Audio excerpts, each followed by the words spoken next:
আসসালামু আলাইকুম। বোনার্সের পক্ষ থেকে সবাইকে জানাচ্ছি আন্তরিক শুভেচ্ছা।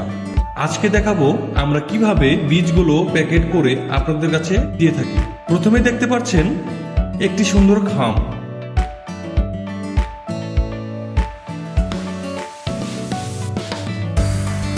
যার মধ্যে একটি মেমো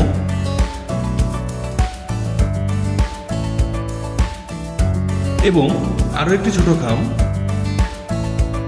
এর মধ্যে বীজগুলো রয়েছে। এই হলো আমাদের বীজ। দেখুন, প্রতিটা বীজ একদম আলাদা আলাদা করে জিপারে দেওয়া হয়েছে এবং প্রতিটি জিপারে বীজের নাম সহ কতগুলো করে বীজ থাকবে সেটাও লেখা রয়েছে। আমাদের বীজগুলো দেখেই বুঝতে পারছেন কতটা কোয়ালিটিফুল বীজ। বীজের মান দেখে বীজ ক্রয় করুন, দাম নয়। তাই আর দেরি না করে এখনই ইনবক্স করুন অথবা আমাদের ওয়েবসাইট ভিজিট করুন। ধন্যবাদ।